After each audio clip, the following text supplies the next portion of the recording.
Maybe it was a sign from above, but if so, what does it mean? Has Torag admitted defeat and turned his back on the fortress? Did Grotus extend his hand to take what's his before his time? I keep straining to hear the answer, but to no avail. But I'm sure that it happened for a reason. Someday I will understand what happened and why. Someday. Alright. Tell me about your past. My life is divided into two parts. The first was filled with blind wandering, doubts, and attempts to serve Torag. The second part began when I accepted Grotus into my soul and received a clear vision of the world. What exactly would you like to know? Where are you from? My life story began in Larod, a city of dwarven clerics and acolytes. They served Torag and the other dwarven gods, Torag's brothers, Angrod and Magrim, Torag's wife Fulgrit, his daughter Bulka, his sons Grundanar, Coles, and Trud, and his Torag's sister Drangvit. He curls his lips in contempt. I wouldn't be surprised if they built a temple to Torag's pet dog. Sorry, I let myself get carried away. Harem sighs and pulls his beard several times. Larod is the second largest dwarven... Chip was making noise. Larod is the second largest dwarven city in the Five Kings Mountains. It's built up around numerous temple caverns which serve as places of worship for all the dwarven gods. Many pilgrims from every corner of Galarian came to Larod to pray for their gods. Some remain to live there. The city is simply imbued with faith. You can't swing a dead cat without hitting a cleric. It's no surprise, inspired by the aura of the city, that I decided as a young boy to dedicate all my efforts to becoming a cleric of Torag. You once tried to serve Torag? Not just tried, it was a burning passion. I craved it by day and dreamt of it by night. Harem shakes his head as if amazed by his own stupidity. You see, Mug, from my first days I felt the presence of the god at my back. I heard his whispers and felt his power. Through the nature of this power was unclear to me. I thought Torag himself was trying to speak to me, and I did all I could to understand his words. What a naive fool I was. I had no idea that Torag, that uncompromising, conceited god, glamorized by all dwarves, was capable of betrayal. He turned away from me, Mukluk. He left me in the hour when I put all my hopes in him and desperately needed his support. Torag is the god of craftsmanship, so every follower, especially the clerics, must smith their own suit of armor. The day when his work is finished is like the second birthday for a dwarf. He's newly born in the eyes of Torag. Harem sighs heavily and falls silent for a time. My second birthday never came. I couldn't make armor. Not even a sword, not even a simple nail. My hammer smashed my fingers and fell on my feet. Molten iron burned my hands. The clerics laughed as they healed me. They used to say I was cursed by Torag, so finally I gave up any attempt to please the betrayer god. Wait, you think your god's a traitor because you suck at smithing? Even if Torag really rejected you, is that even enough reason to leave your homeland? You don't know much about dwarves. He lets out a sad sigh. How can a dwarf cursed by Torag go on living in a city where every single soul bows to Torag? I was alone, disgraced, humiliated, and insulted. A lone tear glints in the light before sliding down Harem's cheek and hiding in his beard. I was trying to drown my sorrows in drink, but even the owner of the cheapest pub on the road would laugh at me while he put those mugs in front of me. I couldn't take it any longer. I wanted everything to end. But there was one thing that kept me going and prevented me from ending my life. I could still hear that divine whisper behind my back. It was yet faint. It took a long time before I could hear it clearly, but having heard it once, I could never forget it. It was clear that none of Larod's deities favored me, so I left the Five Kings Mountains and went out searching. I didn't think dwarves ever worshipped Grotus. How did you learn about him? Oh, but that blessed day became the beginning of a new life.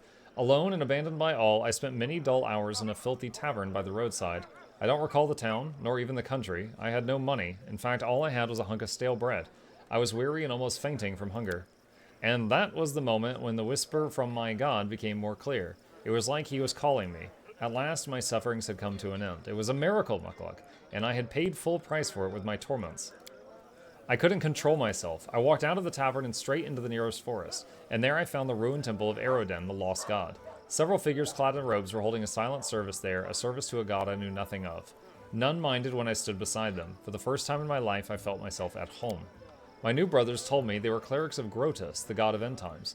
They were traveling around Galarian, spreading the teachings of Grotus, despite all the persecution, contempt, and misjudgment they received from others. I gladly shared this burden with them, for now I knew whose voice had been whispering to me through all those years. Oh, thank you. Here's my thing. Wait, you couldn't make a nail, and you blamed Torag? Are you suggesting that my problem was not a curse, just my own inability to work with metal? Or maybe you're saying that I was too lazy? He looks into your eyes defiantly, his hands trembling with suppressed rage as he runs his fingers over his beard. You're a fool if you even think so. An ignorant fool. Have you ever met a dwarf who can't handle a smith's hammer?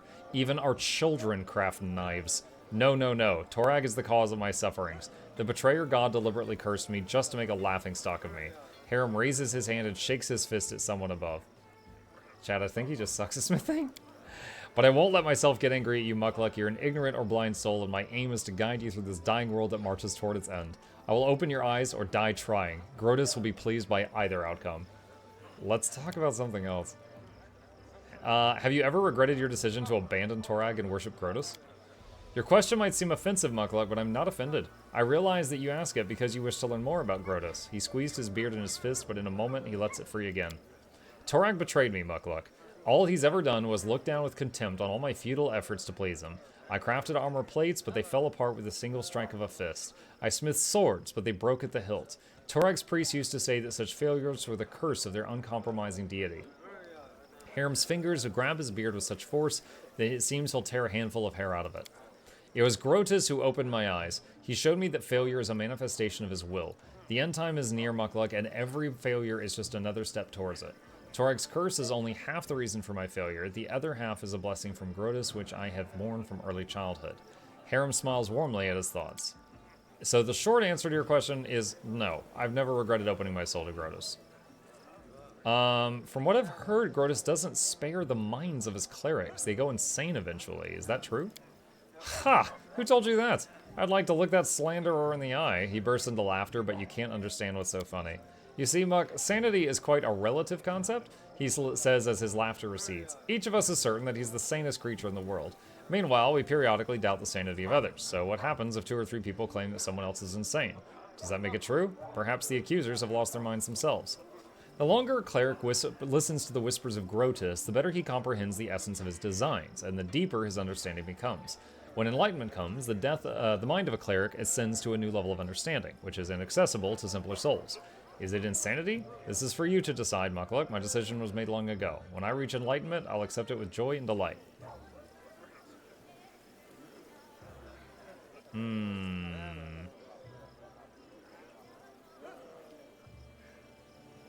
Why is that lawful evil? That seems diplomatic.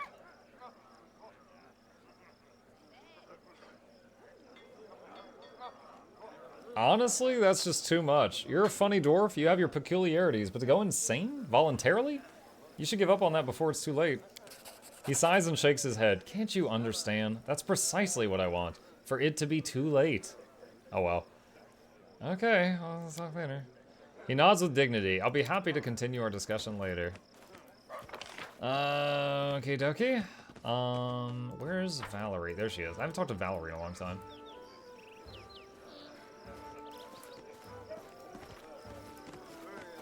Highland and Delia. Who are they? Highland. You see a stout man suited in worn armor. His face is framed with silvery stubble, and his fleshy nose is red and pockmarked. He radiates perfect calm. As you approach, he bows respectfully and with dignity. Highland, your grace. Captain of the city guard. A young dwarf girl salutes you awkwardly. Delia, assistant to the captain. Happy to serve your grace. I don't remember hiring a guard captain. Or any guards, for that matter. I came here from Restolf with a dozen of my best guards by order of Lady Jamandi Aldori, your grace. I hired the rest from among the locals. Don't you worry, your grace, we are now the subjects of the barony. We've sworn to serve you faithfully and loyally, and you can count on us. Besides, we draw our salary from your chests. The captain looks at the female guard, raising his brow, and then sighs and looks at you. Of course, every one of us is ready to die protecting your grace, but there's still some work to be done when it comes to discipline. You know that dwarven author? Baldric Zebras? Garlic Tundras? The name escapes me. My boneheads used to read his books about guard duty right on guard duty. I'll have to teach them a lesson or two. Highland, do the guards have everything they need? They are sufficient munitions and supplies, your grace. The salary is fair. We've enough to buy toys for the kids and a jug of beer when the shift is done. Of course, the town is growing. It would be nice to expand the ranks, but we can manage that ourselves. I'd like to learn something about those who serve me. Of course, your grace. I have been a guard all my life. I started a snot-nosed runt in the Night Watch. Restov is famous for its fencing schools. Young people from all the river kingdoms come to study there. It seems that every person has a sword, and every third thinks they know how to use it better than all the rest. A misspoken word or a drunken fight could quickly lead to a stabbing rampage. That's why there are so many guards in the city, and they don't accept just anyone. Lady Jamandi took note of my achievements and marked me for advancement. That's why I'm here. As for Delia, I found her on the street. About a decade ago, I remember vividly a tiny dwarf girl sitting on the temple steps, dirty face, barefoot, feeding a piece of bread to a stray cat. I saw her and my heart missed a beat. He looks away. Where she's from, who left her alone, and why, only Aristel knows. As she grew, I tried to send her to learn a craft, but who can talk sense into a dwarf? She wanted to be a guard, and that's that. So now I'm teaching her myself. Lucky she has a head on her shoulders and a fair bit of strength. Okay. Alright, well, I gotta go. Have a quiet shift. I thought that this was going to be a conversation with all three of them, but I guess it was just two. Valerie. Greetings, Valerie sighs. Everything is well, I hope? I'm ready for new orders. Give Fredero's letter to Valerie. Valerie, I've received a letter from Fredero's Senate? He says I'm to free you from service and return you to Shellen. She looks at you unblinking, and you see her eyes darken with an anger she can barely contain. Really? May I take a look at this letter? I didn't realize this was in my inventory, chat. I would have read it before I talked to her. Is that so? I see. Valerie takes a deep breath. This is like when you ask your spouse if you could do something, and they're like, I don't care. And you're like, I know going okay and leaving the room at this point is the wrong thing to do. My apologies, Mukluk. I seem to have become the reason for this message and highly inappropriate demands it contains. I know this person. Fredero's Senate is one of the mentors in the Order of the Eternal Rose. A true paladin of Shellen, one of those who insist they are still right to the very end. He kept saying louder than anyone that Shellen herself predetermined my fate even when I was packing my things before I left.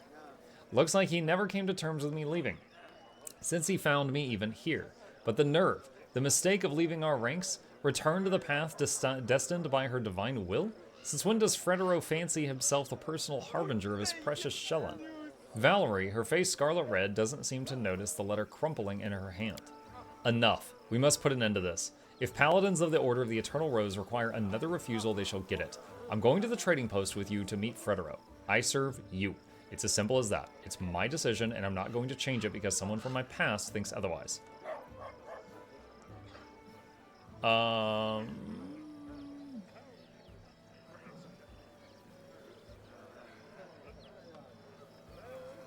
I mean, well, let's do the companion quest. Okay, then it's time to visit Oleg and Svetlana. She smiles faintly and nods. Tell me about yourself, since we're getting into all this. What exactly would you like to know? I was born to a noble family, though I didn't remain long on the family estate. My father sent me to the Order of the Eternal Rose, but I left once I realized it didn't match my principles. Where are you from? What was your childhood like? I was born in Bravoy, but in fact I've never seen much of the country. I spent my childhood on a remote estate owned by my noble family. My father is a respectable philanthropist and benefactor of the Church of Shellen. He's also a renowned private collector and a great admirer of the arts. What is Shellen? The Eternal Rose, the Eternal Maiden, the Incorruptible, the goddess of art, beauty, love, and music, and the half-sister of Zon Kuthon. Okay, goddess of... She's like Aphrodite? He's also a renowned private collector and great admirer of the arts. My mother saw to my education personally. From my early years, I learned good manners, how to behave at the dinner table, and the proper form of words for every occasion. I also learned the difference between true nobles and low-born upstarts, and I learned how to treat each of them properly. Our home was always under the protection of several paladins of Shellen. My father has donated a handsome sum to their order. One of them, a man of venerable age with a gray beard, once let me touch his shining armor. I still remember the admiration I felt when I touched the cold polished steel. Valerie smiles. Of all the memories of my childhood, that one is somehow the warmest one. Why were you sent to the Paladin Order of the Eternal Rose? As you can imagine, from my first days I was surrounded by crowds of servants and nannies who never stopped praising my heavenly beauty. The Paladins of Shellen, who used to visit our house, echoed these praises. In the end, general consensus overwhelmed my father's better judgment. When I turned 6, I was brought to the Church of Shellen and told that this would be my new home. Don't pity me, though, I beg of you. Many who hear the story immediately assume my parents were cruel and had no love for their child. Her eyes become stern. My parents had respect for me. They taught me something that has supported me all my life, a sense of self-esteem. Besides, they didn't abandon me. Once every 6 months, they would come and visit me at the Order of the Eternal Rose. We had some tea and then had an hour to walk around the garden. Then they would take their leave as etiquette demanded. You saw your parents for 2 hours a year? Bro, like dude, at age 6, if you saw like your kid who was a 6-year-old every 6 months, they'd basically be like a different person every time you saw them. What the heck? What did they teach you in the order? A variety of things, some of them appealed to me, others I simply couldn't accept. I enjoyed the physical activities and swordsmanship, but the arts, calligraphy, painting, and poetry, and so many other ways to waste one's time. She sighs. I guess that deep in my heart, I always knew I'd never be a true paladin of Shelyn. Wielding a sword always felt more natural to me than handling a paintbrush. Why leave the order? Because of my heavenly beauty, she winces in contempt. According to Shelyn's laws, all art is sacred, whatever form it takes. That's why she was mentioning that when we found a kobold that was painting on a wall with poop. And she said, imagine if the order could see this. It's sacred poop art. Severe punishment awaits those who dare harm a painting, sculpture, or poem, no matter how worthless the drivel might be. My looks always attracted unwanted attention from the pilgrims and acolytes at the temple. I received my first poem dedicated to me when I was 9. The author was some wealthy geezer. Valerie's lips thin in contempt, and that was only the beginning. Sculptures, pictures, poems, I was drowning in them. My admirers mobbed me, and I had to respectfully accept all their garbage. The clerics of the temple were magnanimous, for my suitors made generous offerings to the church, but one time I just snapped. Barely suppressed anger glitters across Valerie's eyes. Some wealthy idiot had dedicated an extremely untalented poem to me, and he had the nerve to read it right in my face, holding my sleeve. The hour was late. I was on my way to get some rest after a boring lesson on rhymes. I lost control and tore the poem apart right in front of him. She raises her head proudly. The paladins wanted to impose some punishment upon me. I don't remember which one exactly.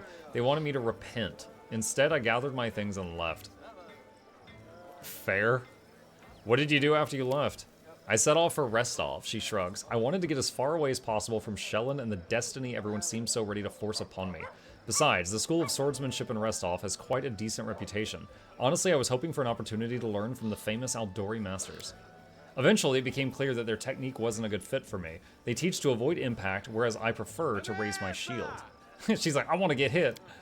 But my abilities and skills, which I'd learned at the Order of the Eternal Rose, were enough to make the Sword Lords take an interest in me.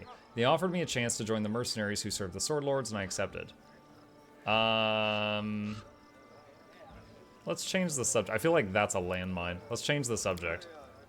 Tell me about the way of Shelyn and her paladins. She's a goddess of love, beauty, and art. Her paladins are something like armored artists. That's how they like to think of themselves, at least.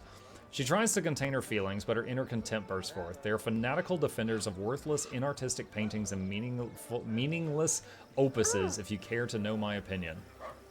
You speak of Shelyn with such contempt. What did the goddess of beauty do to earn your anger? She's been trying to ruin my life, Valerie snorts. Shelyn, the goddess of everything, unless they ever everything useless that ever existed in this life. All the beauty in the world, all the art, all the soulful signs in the moonlight, it'll never feed a single family. I beg you to restrain yourself from offering your own opinion. Trust me, I've heard everything you can tell me more than once. Nothing and nobody can change my mind. Valerie looks at you with suspicion. As for Shelyn, she's the goddess of idlers. I almost joined their preposterous entourage, and I'm just glad I was smart enough to denounce her while I still could. I understand that not every piece of art is good or even decent, but surely there must be at least a few great works among them. Is that what you think? She curves an eyebrow, mocking amazement. Many shared that delusion. I was deluded too for a while. Now I consider all works of art useless. People create this garbage because they have nothing better to do. Wow, don't let Lindsay hear this. The peasant doesn't paint a picture, he plows the earth to feed his family. The soldier has no time for sculpture, he must defend his homeland. Idlers and slackers have plenty of time to waste, so they smear canvases with paint and imagine they've done something worthy and valuable. Valerie shakes her head in disapproval. God damn, she is going off on this. Yo, just throw this lady at the AI artist. Yeah, she'll take him out. What do the paladins of Shelyn usually do? They wander around seeking the next pile of garbage. When they find it, they call it an immortal piece of art and admire it until they're blue in the face. You might not believe this, but the paladins of Shelyn aren't allowed to slay their enemies if they beg for mercy. Can you guess why? Because a bandit, rapist, or murderer who has been put to the sword will never be able to create something beautiful in the future. So a paladin overpowers her enemy in battle, then inspires him to create a masterpiece. Valerie's face reflects extreme disgust. It might sound hilarious if it weren't true. Plus, all Shelyn's followers are obliged to practice some sort of art in his or her free time. Every single day, no matter what else is going on, even if you're feeling sick or hungry or sleepy, otherwise, according to the clerics, you lose your connection with your goddess. A preposterous notion, wouldn't you agree? You said every paladin must practice some kind of art. What kind did you pursue? That. I used to embroider. and I still do from time to time. A treacherous blush covers Valerie's cheeks. It's nothing, I assure you. Just a simple task to keep my hands busy and keep the gloomy thoughts at bay. Nothing special. Did she crochet? I see. Let's talk about something else. All right, I think we've no, we'll do more of this later. I'm a firm believer in D&D. You've got to split up the combat with the lore. You can't just have hours of lore and then hours of combat. You got to like have some back and forth for a well-balanced diet. And we just exhausted everything Harem had to say, and we heard like half of Valerie's life story. So we are going to save it here, and next time we have got the primary, like the companion quest, I guess, for Valerie and Jathal to visit, and we'll be doing that next time.